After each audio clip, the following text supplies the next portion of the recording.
اللہ مفتی اعظم فتویٰ دے رہا ہے کہ وہ ایمان والے نہیں ہے.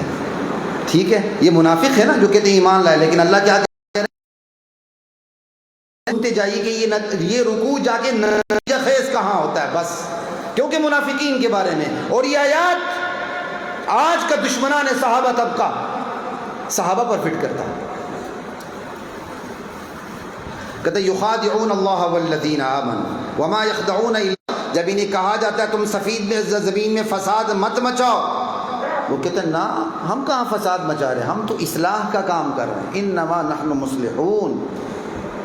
اللہ کہتے ہیں یہ اصلاح کا نام لیتے ہیں, عنوان اصلاح ہے لیکن یہ خبیث فسادی ہیں. الا انہم هم المفسدون ولکن لا یشعرون. آگے کیا ہے, یہ ساری منافقین کے بارے میں آیات ہیں, اور یہ دشمنان صحابہ پر فٹ کرتے ہیں. دیکھو جی, صحابہ نے ایمان کا کلمہ پڑھا تھا, وچوں وہ منافق تھے, قرآن ان کے خلاف یہ آیات لا رہا ہے.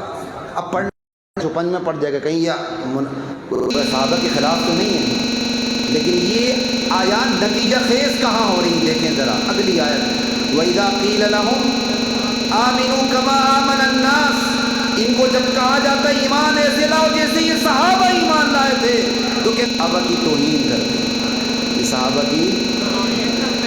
تو یہ منافقین والی آیات صحابہ پر فٹ ہوئی کہ صحابہ کی توہین کرنے والوں پہ فٹ ہوئی؟ یہ میں بول رہا ہوں کہ قرآن بول رہا ہوں؟ قرآن کہہ رہا ہے کہ یہ آیات ان منافقین کے بارے میں ہیں جو صحابہ کے دشمن ہیں.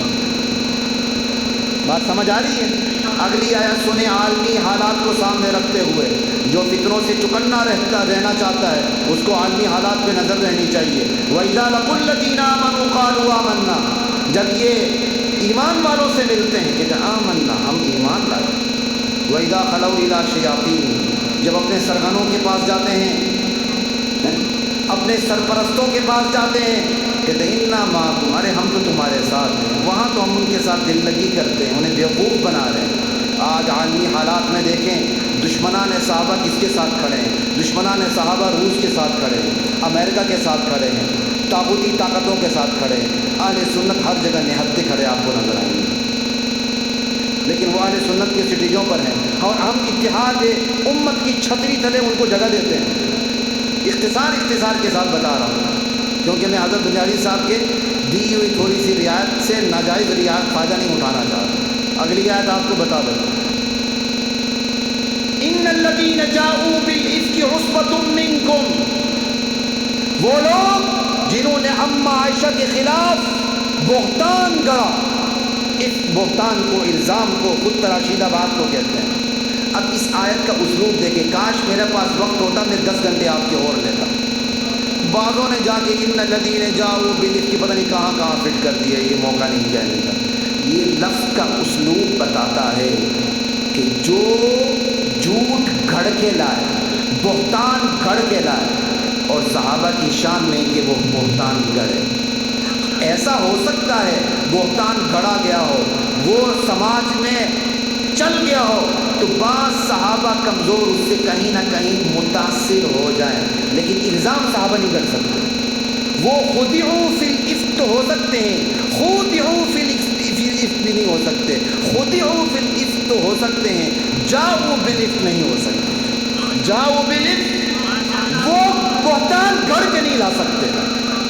اب ان الذین جاؤوا بالافک, وہ لوگ جو بہتان گھڑ کے لائے, اس کا مطلب بہتان گڑنے والے وہ ہیں جو مسلمان نہیں ہیں. تو یہ تو بات یہ ہو گئی جاؤوا بالافک سے کہ وہ مسلمان نہیں ہے. اب آگے دو ہی صورتیں رہتی ہیں, یا وہ واضح کافر ہیں ابو جہل کی طرح, یا وہ عبداللہ بن ابی کی طرح منافق جو اوپر سے اسلام بچوں کافر.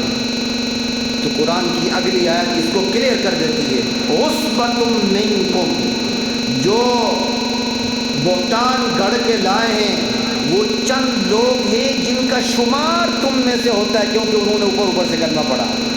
اور عصبہ کہا, جماع نہیں کہا, طائفہ نہیں کہا, عصبہ. ان کے درمیان آپس میں جو اتحاد ہے وہ عصبیت کی بنیاد پر ہے. وہ کس کی بنیاد پر ہے؟ عصبیت کی بنیاد پر ہے. یہاں اس وقت وضاحت کا زیادہ موقع ہے, ٹھیک ہے, اس سے کلیئر کلیئر کر دیا کہ بہتان لانے والے منافق ہیں، بہتان لانے والے منافق ہیں۔ تو لا تحسبوه شرا لکم، تم ان کی اس بہتان کے واقعے کو اپنے لیے شر نہ سمجھو، یہ تمہارے لیے خیر لے کے آیا۔ حاضرین سے سوال کرتا ہوں، خیر کیا ہے؟ اللہ کہتے ہیں یہ واقعہ جو اماں عائشہ پر بہتان لگا یہ تمہارے لیے خیر لے کے آیا۔ اصل چیز یہ ہے، باقی ساری باتیں بات کی ہیں، کیونکہ خطاب تا قیامت انسانوں کے لیے، تا قیامت انسانوں کے لیے خیر اور بھی بہت سے ہیں۔ یہ سب سے بڑا خیر ہے کہ اس واقعے کے بعد تمہیں منافقین کی اچھی طرح پہچان ہو گئی۔ تا قیامت ان کی نشانی یہی ہوگی کہ وہ میرے صحابہ کی توہین کریں گے، تم ان کو اپنی جماعتوں سے الگ رکھنا۔ لا تحسبوه شرا لکم بل هو خیر لکم۔ اب یہ قرآن کی آیت نے بتا دیا کہ جو منافقین ہیں وہ صحابہ نہیں ہیں بلکہ دشمنان صحابہ ہیں۔ بات سمجھ آ رہی ہے؟ اگلی آیت ایک اور پڑھ دیتا ہوں آپ کو سمجھ آ جائے۔ اذا جاءک المنافقون، اور یہ بھی زور شور سے سورۃ المنافقون صحابہ پر فٹ کی جاتی ہے۔ اذا جاءک المنافقون قالوا نشهد انک لرسول اللہ، منافق آتے ہیں کہتے یا رسول اللہ آپ نبی ہیں، کہ اللہ کہتے ہیں مجھے تو پتہ میرے نبی ہے، اللہ گواہی دیتا آپ نبی ہے، لیکن یہ جھوٹ بول رہے ہیں، یہ دل سے نہیں کہہ رہے۔ کہتے دیکھو جی یہ صحابہ انا للہ و انا الیہ راجعون۔ اب یہ دشمنان صحابہ ہیں، صحابہ نے اس کی دو تین دلیلیں دے کے بات کو ختم کرتا ہوں۔ وہ کیسے؟ جو طبقہ یہ سمجھے کہ محمد الرسول اللہ کے بعد بھی وحی کا سلسلہ جاری ہے، وہ اگر نبی کے سامنے بھی کلمہ پڑھے تو وہ کیا ہوگا؟ جھوٹا ہوگا۔ وہ کیا ہوگا؟ تو اللہ یہاں کہہ رہے ہیں کیونکہ لا الہ الا اللہ محمد رسول اللہ کا ترجمہ احادیث کو سامنے رکھتے ہوئے یہ نہیں کہ محمد اللہ کے آخری رسول ہیں، اب محمد اللہ کے رسول ہیں، تمام احادیث کو سامنے رکھتے ہوئے ترجمہ کیا کریں گے؟ محمد اللہ کے آخری رسول ہیں۔ جیسے ہم ایک آیت میں حصر کو دیکھ کے باقی تمام آیات میں حصر پیدا کرتے ہیں، بالکل اسی طرح ختم نبوت کے سلسلے میں جب آپ کو پتہ چل گیا اللہ کے نبی آخری نبی ہیں تو محمد الرسول اللہ کا ترجمہ محمد اللہ کے آخری رسول ہیں کہ کر کے کیا کریں۔ ٹھیک ہے، اب اس کی کسی کو سمجھ لگی تو ٹھیک، نہیں لگی تو میں آگے دوڑ لگانے لگا ہوں۔ ایک واضح دلیل دے کے بات کو ختم کرتا ہوں، درمیان میں ایک اب دلیل چھوڑ بھی دیتا ہوں۔ اسی سورہ منافقون کے میں جو منافقین والی آیات ہیں وہ بھی آخر میں جا کے نتیجہ خیز ہو رہی سورہ بقرہ کی طرح، آمنوا کما آمن الناس قالوا ونؤمن کما آمن السفہاء کی طرح۔ کہتے ہیں یہ وہ منافقین ہیں، ان یہ ایمانوں کی نشانی کیا ہے؟ یہ بے ایمان کہتے ہیں جب ہم اس غزوے سے فارغ ہو کے، اس جنگ سے فارغ ہو کے مدینے جائیں گے نا، ہم عزت والے ہیں، ان ذلیل مہاجرین صحابہ کو ہم مدینے سے باہر نکال دیں گے۔ تو منافق کی نشانی کیا ہوئی؟ وہ صحابہ کی توہین کرتے ہیں۔ اگر ان کے ساتھ اتحاد امت ہو سکتا ہے، خدا کی قسم پھر مرزائیوں کے ساتھ بھی اتحاد امت ہو سکتا ہے۔ اگر ان کے ساتھ ہو سکتا ہے اتحاد امت کی چھتری تلے آ سکتے ہیں تو پھر مرزائیوں سے بھی ہو سکتا ہے بھائی۔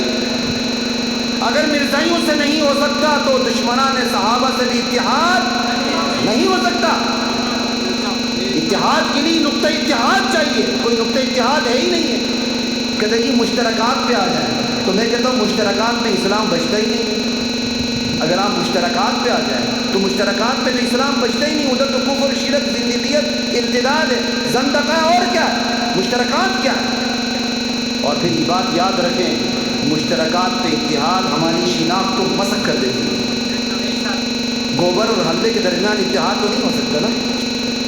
یہ بڑی اچھی مثال دے رہا ہوں آپ کو، اور یہ مثال میں نے ایک بریلوی عالم دین سے یہ یوٹیوب پہ سنی تھی۔ مثال مجھے عجیب لگی لیکن بڑی اچھی ہے۔ وہ کہتے ہیں بھائی اتحاد کس نے آپ کا؟ گوبر اور حلوے میں اتحاد ہو سکتا ہے؟ نہیں ہو سکتا۔ اگر چلے مان لے گوبر اور حلوے کا اتحاد کر لو، نقصان گوبر کا حلوے کا؟ بتائیں نا، بات سمجھ آ گئی نا؟ تو بس یار اتنا تو سمجھ لو بھائی، ان کے ساتھ اتحاد نہیں ہو سکتا، تو اتحاد ہوا نقصان کس کا؟ حق کا نقصان ہے، باطل کا وہ تو گوبر ہے بھائی، اس نے تو حق کا بیڑا غرق کر کے رکھنا۔ کیا اتحاد ہو گیا؟ کہتے جی چشم پوشی کرے، تو کیا مطلب چشم پوشی کا؟ اگر چشم پوشی ان کے ساتھ ہو سکتی تو پھر مرزائیوں کے ساتھ بھی ہو سکتی۔ کہتا نہیں جی دیکھو اللہ کے نبی نے منافقین مدینہ کے ساتھ چشم پوشی کی تھی. خدا کی قسم یہ بھی کہنے والوں کی سب سے بڑی مداہنت ہے. چشم پوشی کی ایک حد تھی، جیسے جیسے اسلام کو استحکام ملتا گیا چشم پوشی ختم ہوتی گئی. اور یہ سورۃ النساء کی آیات گواہ ہیں. فَكَيْفَ إِذَا أَصَابَتْهُم مُّصِيبَةٌ بِمَا قَدَّمَتْ أَيْدِيهِمْ ثُمَّ جَاءُوكَ يَحْلِفُونَ بِاللَّهِ إِنْ أَرَدْنَا إِلَّا إِحْسَانًا وَتَوْفِيقًا. ہماری تفاسیر میں معذرت کے ساتھ ایک ضعیف واقعہ پیش کیا جاتا ہے. حضرت عمر کے پاس قصہ گیا، منافق کا وہ لے کے گیا، حضرت عمر نے اس کو قتل کر دیا. حافظ ابن کثیر جیسے محقق نے لکھا کہ یہ واقعہ اس کی کوئی اثر نہیں. اذا اصابتهم مصیبت، قد مفسرین نے یہاں تک لکھا ہے کہ اسلام کو استحکام ملنے کی وجہ سے منافقین کا احتساب شروع ہو گیا تھا. یہ مصیبتیں ان کے اوپر پڑ رہی ہیں. یہ منافقین سے ہر وقت چشم پوشی نہیں رکھی گئی. اسلام مستحکم ہوتا گیا، ان کا احتساب ہوتا گیا. اس لیے منافقین مدینہ کے ساتھ ان کو تشبیہ دینی غلط ہے. اور منافقین مدینہ کے ساتھ تشبیہ دینی اس لیے بھی غلط ہے کہ یہ قیاس مع الفارق ہے. منافقین مدینہ کا قصور اتنا تھا کہ انہوں نے نیا اسلام ایجاد نہیں کیا تھا، بلکہ وہ کافر تھے. اوپر سے وہ اسلام کا کلمہ پڑھتے تھے، اندر سے کافر تھے، لیکن انہوں نے اسلام کا کوئی نیا ایڈیشن ایجاد نہیں کیا. وہ زندیق نہیں تھے، وہ کافر تھے، منافق تھے.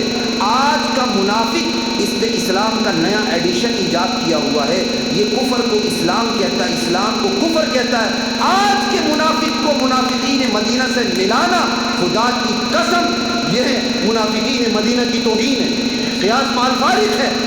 ان کے ساتھ ملانا غلط ہے. آپ کے اندر مداہنت ہے، سو بسم اللہ جتنی مداہنت اپنے پیٹ میں رکھ سکتے ہیں رکھیں. جا کے ان کو نمازیں پڑھانی، نمازیں پڑھائیں، ان کے پیچھے نماز پڑھنی، نماز پڑھیں. جہاں ہے جیسا ہے کی بنیاد پر آپ اتحاد کرنا چاہتے تو کریں.